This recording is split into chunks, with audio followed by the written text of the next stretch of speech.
नमस्ते guys, welcome back to my channel. अगर तुम मेरे सब्सक्राइबर हो तो तुम्हें पता ही होगा कि ये वीडियो किस बारे में है, लेकिन अगर तुम्हें नहीं पता तो मैं तुम्हें एक बार बता देता हूँ। ये वीडियो एक्सटेंशन है मेरी how strong is Goku in Hindi video का। अगर तुम्हें जानना है कि ड्रैगन बॉल की कॉस्मोलॉजी पूरे के पूरे यूनिवर्स 7 तक कैसे वर्क करती है तो तुम एक बार उस वीडियो को देख के आ जाओ। वो लो बॉल ही एक तरह की। और उसी वीडियो के अंदर भी मैंने ये बताया हुआ कि गोकू यूनिवर्स 7 के अंदर कहाँ पर स्केल करेगा, किस किस कॉस्मोलॉजिकल स्ट्रक्चर से वो स्केल करता है। तो उसे देखना तो भाई थोड़ा सा इंपॉर्टेंट है अगर तुम्हें ड्रैगन बॉल के बारे में ज्यादा पता नहीं है। लेकिन ध्यान रखना, ये वाली वीडियो है ये किसी कैरेक्टर को स्केल करने के लिए नहीं है, ये कॉस्मोलॉजी को स्केल करने के लिए है। इस वीडियो के अंदर मैं उन रेल्म्स को इंक्लूड करूंगा जो मैं पिछले बार वीडियो में नहीं कर पाया था, उन्हें मिस कर दिया था मैंने क्योंकि टाइम नहीं था इतना। तो इस वाली वीडियो में मैं वो सब कवर करने वाला हूँ। और इतना ही नहीं, मैं टाइमलाइंस को भी कवर करूंगा कि टाइमलाइंस क्या है ड्रैगन बॉल की, वो कैसे काम करती है, कितनी ज्यादा है वो, वगैरह वगैरह। तो अगर तुम लोगों को मेरा कंटेंट अच्छा लगता है जो मैं कर रहा हूँ तो लाइक कर दो, शेयर कर देना अपने दोस्तों के साथ इस वीडियो को, कमेंट कर दो, ठीक है। अगर तुम्हें नहीं पता कि कमेंट क्या करना है तो गोकू सोलो सीख दो, तुम्हारे कमेंट को हार्ट कर दूंगा मैं। और सब्सक्राइब भी कर दो, मैं चाहता हूँ कि इस वीडियो के बाद मैं 150 सब्सक्राइबर्स को हिट कर दूँ। तो कहीं कंफर्टेबल होके बैठ जाओ, खाने पीने की कोई चीज़ लेके, और चलो शुरू करते हैं वीडियो को। ठीक है, तो क्विक रिकैप। यूनिवर्स 7 के अंदर लिविंग वर्ल्ड है जिसके अंदर 2 रेल्म्स है, फिर आफ्टर लाइफ है जिसके अंदर 3 रेल्म्स है, फिर उसके एंड में कायोशिन रेल्म है जिसके अंदर वो पूरी की पूरी कायोशिन रेल्म ही है। डीमन रेल्म मैक्रोकॉस्म का पार्ट नहीं है, वो मैक्रोकॉस्म से एक डिफरेंट ही रेल्म है जो मतलब सबसे पहले एग्जिस्ट करती थी किसी भी यूनिवर्स के पहले। इसके बाद 11 और यूनिवर्सेस हैं और उनके अंदर उनकी खुद की लिविंग वर्ल्ड्स, आफ्टर लाइफ और कायोशिन रेल्म्स हैं। हमें ये इसलिए पता है क्योंकि मांगा के अंदर हमें एक यूनिवर्स 10 की विजुअल रिप्रेजेंटेशन दिखाई गई है, यूनिवर्स 10 मैक्रोकॉस्म की। और ये इसका मतलब ये नहीं कि एक गोल है जो कुछ लोग बोलेंगे, डाउन प्लेयर स्पेशली बोलेंगे कमेंट सेक्शन में। मैंने अपनी पिछली वीडियो में इस वाले आर्गुमेंट को डिबंक किया हुआ, उसे जाके देखो पहले। मिस्टर अकीरा तोरयामा ने ये स्केचेस इसलिए बनाए हैं ताकि हमें समझने में आसानी हो कि ड्रैगन बॉल की कॉस्मोलॉजी जो उसका पूरा वर्स है वो काम कैसे करता है। और जैसे मैंने तुम्हें पिछली वीडियो में बताया था, आफ्टर लाइफ को ड्रॉ करना ही नामुमकिन है, ठीक है। तो बस हमें इस डायग्राम से ये पता लग रहा है कि जो बाकी यूनिवर्सेस होंगे उनके अंदर भी उनकी खुद की लिविंग वर्ल्ड, आफ्टर लाइफ और कायोशिन रेल्म्स रहेंगी। तो इस पॉइंट में न्यूट्रल जोन के अंदर 12 यूनिवर्सेस हो गए हैं और अब इस पूरे के पूरे कॉन्स्ट्रक्ट को हम मल्टीवर्स बोलेंगे। तो हम सबसे पहले बात करेंगे वर्ल्ड ऑफ वॉइड की, जो ऑब्वियसली होल्ड करता है quantitative superiority over the universes present with in the multiverse, क्योंकि ये इतना ज़्यादा ड्यूरेबल था कि 80 लोग, और वो 80 के 80 लोग के सारे बैटल ऑफ गॉड्स आर्क के मतलब सुपरसन गॉड वाले गोकू से ज़्यादा पावरफुल थे। उनके फुल पावर बैटल को ये सर्वाइव कर गया, बल्कि जीरने से चलते चलते शेक कर दिया था, और गोकू ने तो ट्रांसफॉर्मेशन के साथ शेक कर दिया था, लेकिन वो अलग बात है। तुम्हें बस इस चीज़ के ऊपर ध्यान रखना है कि ये रेल्म, ये दुनिया उनके बैटल्स को सर्वाइव करेगी। और बैटल ऑफ गॉड्स आर्क का गोकू जो सुपरसन गॉड था वो पूरे के पूरे यूनिवर्स 7 को उड़ाने वाला था कैजुअली, विदाउट इवन ट्राइंग। वो यूनिवर्स 7 को डिस्ट्रॉय करने की कोशिश भी नहीं कर रहा था तब। तो world of void obviously more durable and superior होगा इन यूनिवर्सेस से। और रुको भाई, ये भी खत्म थोड़ा ना हुआ है। बिरस ने तो एनिमे के अंदर ये बोला था कि ये एक ऐसी रेल्म है जिसके अंदर टाइम और स्पेस ही नहीं है। फिर ड्रैगन बॉल सुपर की एक गाइड तो इतना तक कह देती है कि ये खाली टाइम और स्पेस को नहीं, टाइम और स्पेस के पूरे कॉन्सेप्ट्स को लैक करती है। अब इन सारी इन्फॉर्मेशन का यूज़ करके हम डिडक्टिव रीजनिंग का अगर यूज़ करेंगे तो हम ये कंक्लूड कर सकते हैं कि वर्ल्ड ऑफ वॉइड ट्रांसेंड करती है यूनिवर्सेस के स्पेस एंड टाइम को उस लेवल तक कि ये पूरे के पूरे डायमेंशनैलिटी को लैक करना शुरू कर देती है आफ्टर लाइफ की तरह। और ऑब्वियसली ये आफ्टर लाइफ से और ज़्यादा ड्यूरेबल होगी, ये नॉर्मल यूनिवर्स से और ज़्यादा ड्यूरेबल होगी जो आफ्टर लाइफ को कंटेन करता है। तो वर्ल्ड ऑफ वॉइड एक हायर लेयर ऑफ वाटर वर्सल होगी, या नॉर्मल वाटर वर्सल को एक इन्फिनाइट डिग्री में ट्रांसेंड करती है। तो तुम ये ऐसे 1 लेयर इंटू वाटर वर्सल बोल लो या फिर वाटर वर्सल प्लस बोल लो, तुम्हारे ऊपर डिपेंडेंट है वो। अब है अगली रेल्म की बारी है। अब जिस अगली रेल्म के बारे में हम बात करने वाले हैं वो होगी वर्ल्ड बिटवीन वर्ल्ड्स या इंस्टेंट ट्रांसमिशन जोन। ये रेल्म एक्सेसिबल है through techniques like instant transmission और काइका टेक्निक ऑफ द काइज। अब ये कहा गया है कि ये ला करती है concepts of space and time को, ये एग्जिस्ट करती है बिटवीन रेल्म्स के, उन्हें डायमेंशन भी बोलते हैं। हाँ, अब फिक्शन में डायमेंशन बोलते हैं कई कबार रेल्म्स और वर्ल्ड्स को। और ये सेपरेटेड है ऑल दी अदर एरियाज से। ड्रैगन बॉल जी टीवी गाइड में ये भी कहा गया है कि ये ट्रांसेंड करती है टाइम को, तो अब ये लैग भी कर रही है कौन सा टाइम को, ट्रांसेंड भी कर रही है उसे। तो तुम्हें पता है क्या हो रहा है, ये भी एक आउटर वर्सल रेल्म है वो क्यों, मैं तुम्हें बताता हूँ। अब इंस्टेंट ट्रांसमिशन जोन कोई इंफीरियरिटी कॉन्स्ट्रक्ट नहीं हो सकता है, क्योंकि ये हाउस कर रहा है rams like hyperbolic time chamber को, जो एक डायमेंशनल रेल्म है ऑब्वियसली। इतना ही नहीं, हम ये भी बोलते हैं कि ये आफ्टर लाइफ और नल वर्ल्ड को भी इनकम्पस कर रहा है, क्योंकि सीधी सी बात है उन रेल्म्स के अंदर भी इंस्टेंट ट्रांसमिशन यूज हो सकती है। अब ये रेल्म इतनी ज़्यादा सुपीरियर है कि ये मल्टीपल डायमेंशनल और अनडायमेंशनल वर्ल्ड्स को अपने अंदर हाउस कर सकती है। और ऑब्वियसली जितना तुमने देखा है कि हायरार्की के अंदर अभी लिविंग वर्ल्ड के ऊपर जितनी भी रेल्म्स आ रही है ड्रैगन बॉल के अंदर, वो सारी की सारी डायमेंशनलेस है, तो ये भी एक आउटवर्सल रेल्म होगी। फिर बारी आती है टाइमलेस्ट की। ये एग्जिस्ट करता है यूनिवर्स 7 की एज में। इधर क्रोनोवा रहती है the supreme car of time with टोकी टोकी unnecessary existence for all of the multiverse. कोई ऐसी वैसी रेल्म नहीं है, ये पूरे के पूरे टाइमलाइन के अंदर आने वाले मल्टीवर्स की हिस्टोरिकल गवर्नेंस की ये कोर होती है। इसके अंदर टाइम वोल्ट भी है और वो इतनी ज़्यादा इंपॉर्टेंट रेल्म है ना कि अगर उसे कुछ हो गया तो हो सकता है कि पूरी की पूरी टाइमलाइन ही तबाह हो जाए। वो इसलिए क्योंकि अपने अंदर होल्ड करती है the book of beginning and end, और इसका ही दूसरा नाम दी स्क्रॉल ऑफ इटर्निटी भी है। और हमें जेनोवर्स सीरीज के अंदर ये बताया गया है the book of beginning and end hold करती है सारे के सारे टाइम, सारी की सारी history of a singular timeline within it. The scroll of eternity खाली खाली एक मेटाफोरिकल रिकॉर्ड नहीं है, लेकिन वो टाइमलाइन की सारी हिस्ट्री की एम्बॉडीमेंट है। लिटरली टाइमलाइन के अंदर क्या हो चुका है, क्या हो रहा है, क्या होने वाला, सब कुछ लिखा हुआ उसके अंदर। तो जब क्रोनोवा बोलती है कि अगर तुम टाइम वोल्ट को डिस्ट्रॉय कर दोगे तो सब कुछ खत्म हो जाएगा, पूरी दुनिया खत्म हो जाएगी, तब वो झूठ नहीं बोल रही है। क्योंकि जो स्क्रॉल ऑफ इटर्निटी है ना, वो एक टाइमलाइन के टाइम डिपेंडेंट और इंडिपेंडेंट कॉज़ैलिटी के धागों को पकड़ के रख रही है एक जगह पे। जब जब एक नई टाइमलाइन का बर्थ होता है, तब तब एक नए स्क्रॉल ऑफ इटर्निटी का भी बर्थ होता है, जो सेपरेट हो जाती है ओरिजिनल वाले स्क्रॉल ऑफ इटर्निटी से। अब यही चीज़ ये भी सवाल खड़ा करती है कि आखिरकार कितनी ज़्यादा टाइमलाइंस है। और गेम लोर के मुताबिक हमें पता लगा है कि नंबर बस बड़ा ही नहीं है, लिटरली इन्फिनाइट है। बुडोकाई सीरीज के अंदर सर बोलता है कि एंडलेस अमाउंट्स ऑफ वर्ल्ड्स हैं। व्हाट इफ सागा के अंदर हमें ये पता लगता है कि पॉसिबिलिटीज एंडलेस है। और गाइस इतना ही नहीं, ड्रैगन बॉल हीरोज के अंदर भी हमें ये बताया जाता है कि एंडलेस अमाउंट्स ऑफ पॉसिबिलिटीज है और हिस्ट्री इनफाइनाइट है। फिर सीधे सीधे हमें बाद में ये भी बता दिया गया था कि history infinite numbers of roads ले सकती है। ये सारी की सारी इन्फॉर्मेशन आरपीजी गाइड बुक से भी बैकअप है, तो हाँ देख लो क्या हो रहा है। फिर ड्रैगन बॉल यूनिवर्स के अंदर हमें दोबारा बताया गया है कि हिस्ट्री इनफाइनाइट है। वो कैसे? क्योंकि फू हमें सीधा बोलता है कि हिस्ट्री लीनियर नहीं है और सर्टेनली वो फाइनाइट भी नहीं है। फिर हमें आखिरी बार दोबारा से बताया गया है कि हिस्ट्री अनलिमिटेडली ब्रांच्ड है। तो इधर सारी की सारी चीज़ें यही इंप्लाई कर रही है कि ड्रैगन बॉल के अंदर infinite endless amount of timelines है। अगर तुम्हें इस चीज़ के ऊपर अभी विश्वास नहीं हो रहा है, प्लीज़ पावर स्केलिंग छोड़ दो, तुम्हारे बस की चीज़ नहीं है वो। अब देखो मेरे भाई, अभी तक तुमने वीडियो को इधर तक देखा है तो तुम्हें पता लग गया होगा कि ड्रैगन बॉल के अंदर इन्फिनिट अमाउंट्स ऑफ टाइमलाइंस है। ठीक है, मैंने तुम्हें प्रूफ वगैरह सब कुछ दिखाया है। तो अब सवाल ये खड़ा होता है कि अब इन्फिनिट अमाउंट्स ऑफ टाइमलाइंस है तो ये एग्जिस्ट किस चीज़ के अंदर कर रही है। तो अब हम उसी स्ट्रक्चर की बात करेंगे। अब इस रेल्म को सीधे सीधे कहा गया है कि ये सेपरेटेड और इनक्लोज्ड है from the dimension of time. और टाइम से मतलब ड्रैगन बॉल हीरोज़ का तो हिस्ट्री होता है, लेकिन तुम समझ ही रहे हो मैं बोल कह रहा हूँ। अगर तुम्हारे कोई डाउट होंगे तो मैं बाद वाली वीडियो में वो क्लियर कर दूँगा। फिर ये भी कहा गया है कि it is separated yet adjoined from all of the dimensions.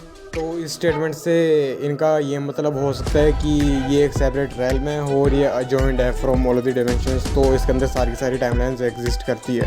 तो आखिरी बार मैं तुम्हें दोबारा से एक्सप्लेन करता हूँ, जितनी सिंपल लैंग्वेज में हो सके उतनी ज़्यादा सिंपल लैंग्वेज में, ठीक है। क्रैक ऑफ टाइम एक ऐसे रेल्म है जो इनकम्पस कर रही है सारे के सारे टाइमलाइंस को अपने अंदर और उन्हें कंटेन कर रही है। और इस चीज़ को भी ध्यान में रखना कि इन्फिनिट अमाउंट ऑफ टाइमलाइंस है, तो ऑब्वियसली जो क्रैक ऑफ टाइम होगा वो इवन हायर लेयर ऑफ आउटवर्सल रहेगा।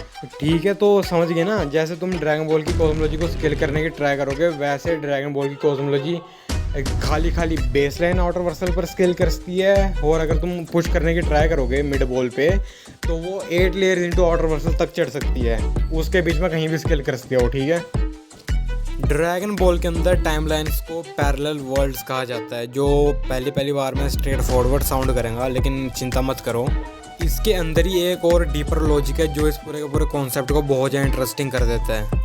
Rather than creating a new timeline whenever the past is changed, original वाली टाइमलाइन स्प्लिट हो जाती है 2 डिफरेंट पैरेलल वर्ल्ड्स में जो पहले से एग्जिस्ट किया करती थी हमेशा से। इसे ऐसे समझने की कोशिश करो, एक रिवर होती है, वो एकदम स्टेडली और एकदम स्ट्रेट फ्लो करती है जब तक वो एक ऑब्स्टिकल को फेस नहीं कर देती। अब जब वो एक ऑब्स्टिकल को हिट करती है तब वो दो डिफरेंट स्ट्रीम्स में स्प्लिट हो जाती है। अब ये दोनों रिवर स्ट्रीम्स ऑब्वियसली उसी टाइम पे थोड़ा ना एग्जिस्ट करना शुरू करती है।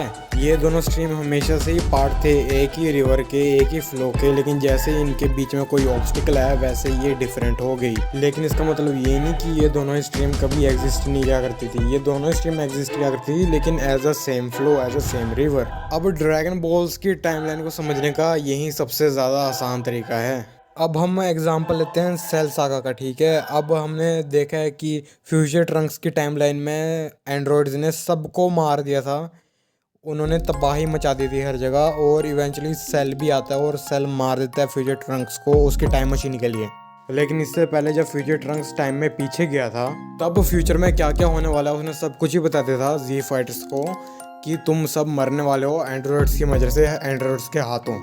और इसी वजह की वजह से जी फाइटर्स ने ट्रेनिंग भी की थी और वो तैयार हुए थे एंड्रॉइड्स के लिए। अब देखो इन सब चेंजेस की वजह से अल्टीमेटली ये हुआ कि सेल भी मारे गया गोहान के हाथों। इसका मतलब अगर हिस्ट्री स्प्लिट नहीं हुई तो ट्रंक्स जब दोबारा अपनी टाइमलाइन में जाएगा, अपने ओरिजिनल वर्ल्ड के अंदर जाएगा, तो वो एक ऐसी टाइमलाइन के अंदर होगा जहाँ पर एंड्रॉइड्स कभी एग्जिस्ट ही नहीं किए। फिर उसके बाद में सेल भी नहीं आएगा उसे जान से मारने के लिए, क्योंकि सेल उधर एग्जिस्ट ही नहीं करेगा ना।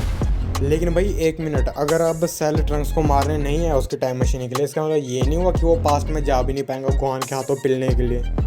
अब हमारे सामने एक पैराडॉक्स आ चुका है और इस पैराडॉक्स को रिजॉल्व करने के लिए ड्रैगन बॉल ने इंट्रोड्यूस किया है पैरेलल वर्ल्ड्स को।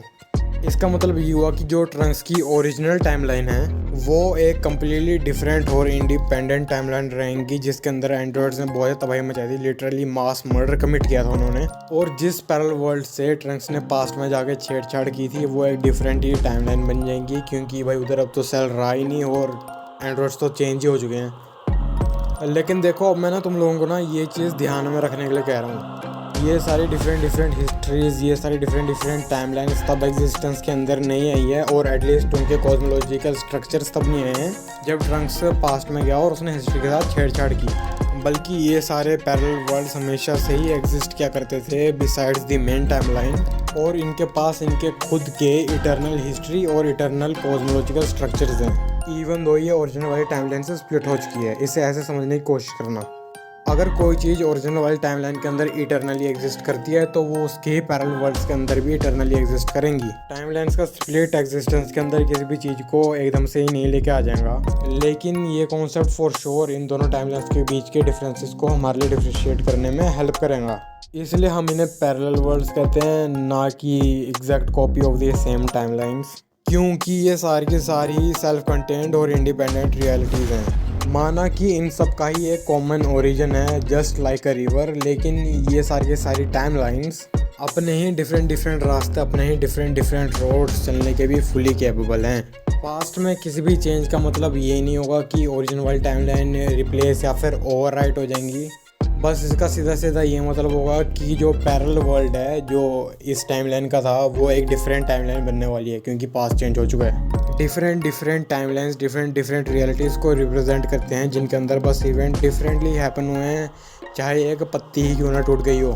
तो जब फ्यूचर ट्रंक्स ने टाइम मशीन का यूज़ किया तो उसने अपने अंधेरे से भरे हुए पास्ट को चेंज नहीं कर दिया, बल्कि उसने एक ऐसी नई रियलिटी को रिवील कर दिया जिसके अंदर जी फाइटर्स एंड्रॉइड से लड़ेंगे और जीतेंगे ट्रंक्स की वार्निंग्स की वजह से। अब कुछ लोग ये भी आर्ग्यू करने की ट्राई करेंगे कि जो टाइमलाइंस है वो ब्रांच हो जा रही है, तो इसके अंदर जितनी भी रैम्स आती है, for example after life, neutral zone and the world avoid, ये आउटर वर्सल टियर पर स्केल नहीं करेंगी। तो मैं पहले इन लोगों को जवाब दे देता हूँ। तो सबसे पहली चीज़ ये है कि ड्रैगन बॉल के अंदर टाइमलाइंस एब्स्ट्रैक्ट है नेचर में, ठीक है। वो इसलिए क्योंकि ये अपने अंदर आउटर वर्सल रैम्स जो मैक्रोकॉस्म्स को ट्रांसेंड करती है, अपने अंदर हाउस करती है उन्हें, जिसका मतलब ये हुआ कि ड्रैगन बॉल के अंदर की जो टाइमलाइंस है वो अपने अंदर आउटर वर्सल स्टोरीज को कंटेन करने के लायक है। और वैसे भी ये सब लोग जो भी ये इस आर्गूमेंट को यूज़ करते हैं वो सब ये प्रीअस्यूम करते हैं कि टाइमलाइंस है वो टाइम बाउंड चीज़ है एक, और वो इसलिए क्योंकि टाइमलाइन के अंदर इन्हें टाइम शब्द दे दिया जाता है, ठीक है, जो कि एक बहुत ही ज़्यादा क्लियर नॉमिनल फैल्सी है मेरे भाई, बड़े हो जो। दूसरी चीज़ कि एक टाइमलाइन खाली इन आउटर वर्सल कॉन्सेप्चुअल रेल्म्स को ही अपने अंदर कंटेन नहीं करती है, बल्कि ये अपने अंदर ऐसी spatio temporal space time bound realms भी कंटेन करती है जो इन आउटरवर्सल रेल्म्स के कॉन्सेप्चुअली बिलो है। फिर इसका मतलब ये भी हुआ कि इन स्पेशो टेम्पोरल वर्ल्ड्स के अंदर के फिजिकल इवेंट्स जो रहेंगे वो एक टाइमलाइन की हिस्ट्री के पूरे पार्ट रहेंगे। उसके बाद तीसरी चीज़ ये कि एक टाइमलाइन रिप्रेजेंट करती है complete history of all of the events जो इनकम्पस करेंगे दोनों ही physical events in spatio temporal worlds और नॉन फिजिकल या temporal events in dimensionless conceptual worlds. और हाँ मेरे भाई, आउटरवर्सल एक ऐसी चीज़ है जो स्पेस टाइम के ऊपर डिपेंडेंट नहीं है, लेकिन फिर कॉज़ैलिटी भी एक ऐसी चीज़ है जो स्पेस टाइम के ऊपर डिपेंडेंट नहीं है एग्जिस्ट करने के लिए। फॉर एग्जांपल, एक आउटरवर्सल कैरेक्टर ने दूसरे आउटरवर्सल कैरेक्टर को बनाया एक आउटरवर्सल रेल्म के अंदर। अब देखो ये टेम्पोरल इवेंट होगा क्योंकि ये टेक प्लेस कर रहा है outside the flow of time, लेकिन इसका मतलब ये नहीं कि इसकी वजह से वो रेल्म आउटरवर्सल होना बंद कर देंगी, क्योंकि नैरेटिव ऐसे भी अलो करता है for a temporal causality, narrative driven causality. और अगर तुमने ये आर्ग्यू करने की ट्राई कर भी दी ना कि आउटरवर्सल रेल्म्स के अंदर इवेंट होना कॉन्ट्राडिक्टरी है, तब मैं भी आर्ग्यू कर सकता हूँ कि लॉजिकल कॉन्ट्रडिक्शन फिक्शन में होना नॉर्मल चीज़ है। फॉर एग्जांपल, मैं एक ऐसी स्टोरी लिख सकता हूँ जिसके अंदर स्क्वायर सर्कल एग्जिस्ट करता है। अब स्क्वायर सर्कल असली में एग्जिस्ट तो नहीं कर सकता और वो लॉजिकली कॉन्ट्रडिक्टरी भी है, लेकिन मैं एक ऐसा नैरेटिव बनाता हूँ जिसके अंदर वो एग्जिस्ट कर सकता है। जिसका मतलब ये हुआ कि मेरी फिक्शन के अंदर एक स्क्वायर सर्कल ऑब्वियसली एग्जिस्ट कर सकता है। और मेरा भाई, ये तो एक ही एग्जाम्पल था, तुम्हें पता नहीं है कि फिक्शन एक बंदे को कितनी ज़्यादा फ्लेक्सिबिलिटी प्रोवाइड करा सकती है। और तभी फिक्शन के अंदर ये सारी लॉजिकल कॉन्ट्रडिक्शन फ्रीली एग्जिस्ट कर सकती है और तुम फिक्शन का कुछ नहीं उखाड़ सकते, क्योंकि बाय डेफिनेशन फिक्शन वो चीज़ है जो एग्जिस्ट नहीं करती। For example, a square circle. इसीलिए इवेंट्स का एग्जिस्ट करना within an outerversal realm Dragon Ball के हिसाब से तो हो सकता है। चौथी चीज़, अगर तुम एक टाइमलाइन के अंदर के फिजिकल इवेंट्स को चेंज करते हो तो उसकी लॉजिकल इम्प्लीकेशंस होंगी जो एक्सटेंड हो जाएंगी कॉन्सेप्चुअल रेल्म्स तक। फॉर एग्जांपल, अगर मैं एक टाइमलाइन के अंदर मर गया और मैं उसकी आफ्टर लाइफ के अंदर चल गया एक आउटरवर्सल रेल्म के अंदर, फिर कोई बंदा टाइम में पीछे चल गया मेरे डेथ को प्रिवेंट करने के लिए और सोच लो उसने बचा तक लिया मुझे, ये एक लॉजिकल कॉन्ट्रडिक्शन को खड़ा कर देंगे जिसके अंदर सीन ये होगा कि मैं आफ्टर लाइफ के अंदर हो ही कह सकता हूँ अगर मैं मरा ही नहीं हूँ। इसीलिए हम ये भी बोलते हैं कि ड्रैगन बॉल ने कुछ एलिमेंट्स अडॉप्ट किए हुए हैं मैनीवर्ल्ड इंटरप्रिटेशन से, जहाँ पर अगर तुम पास्ट का या फिर कोई भी फिजिकल इवेंट चेंज करोगे तो as a result entirely new timelines का बर्थ हो जाएगा। लेकिन फिर ड्रैगन बॉल मैनीवर्ल्ड इंटरप्रिटेशन को 1-to-1 फॉलो भी नहीं करती है, बल्कि ड्रैगन बॉल ऑब्वियसली इससे इंस्पिरेशन लेती है और अपना खुद का लॉजिक लगाती है इसके अंदर, ताकि ये किसी तरह ड्रैगन बॉल के नैरेटिव के अंदर फिट हो जाए। अब इस नई टाइमलाइन के अंदर ऑब्वियसली इसकी ही खुद की आफ्टर लाइफ भी होगी और लिविंग वर्ल्ड होगा, सब कुछ होगा इसके अंदर, और ये सब कुछ हो रहा है by logical implications not physical causality. ठीक है, तो इन दी एंड अगर तुम फिजिकल इवेंट्स चेंज करोगे तो उसके लॉजिकल कॉन्सिक्वेंसेज होंगे और इन्हीं लॉजिकल कॉन्सिक्वेंसेज की वजह से नई टाइमलाइंस की इमरजेंस एकदम ही इनएविटेबल है। और मैं एक आखिरी बार दोबारा बताता हूँ, ये नई टाइमलाइंस इसलिए बन रही है, ये दो पैरेलल वर्ल्ड सेपरेट इसलिए हो रहे हैं बार बार, और ये नई टाइमलाइंस इसलिए आ रही है हमारे सामने क्योंकि मोस्ट लॉजिकली यही होना चाहिए। ये सारे के सारे इवेंट्स ड्रैगन बॉल के मतलब जो टाइमलाइन है उसको लॉजिकली हिट करते हैं, not physically but logically hit करते हैं, जिस वजह से ये पूरा का पूरा प्रोसेस ड्रैगन बॉल के नैरेटिव के साथ बिल्कुल कंसिस्टेंट है। तो गाइज ये थी पूरी की पूरी मल्टीवर्स एंड बियॉन्ड वाली वीडियो, और अब मेरे को समझ नहीं आ रहा मैं क्या कवर करूँ। मैं मतलब कैनिस्टी कवर करूँ हीरोज़ और जिनोवर्स की, या फिर मैं हीरोज़ के ऊपर ही वीडियो बना दूँ सीधा, या फिर गोकी मार्शल आर्ट और एक्सिस को फोकस करूं। तो वो मेरे को कमेंट सेक्शन में बता देना, क्योंकि मेरे को तो उसका अभी आइडिया नहीं है, मेरे को पता नहीं है कि मेरे को कौन सी वीडियो बनानी है पहले। और एक और चीज़, अगर तुमने वीडियो को एंड तक देखा है तो तुम तो भाई एक लेजेंड हो। ठीक है, तो शुक्रिया, थैंक यू। अच्छे लोग बनो और जिस चीज़ को तुम प्यार करते हो उस चीज़ के लिए हमेशा ही लड़ते रहो।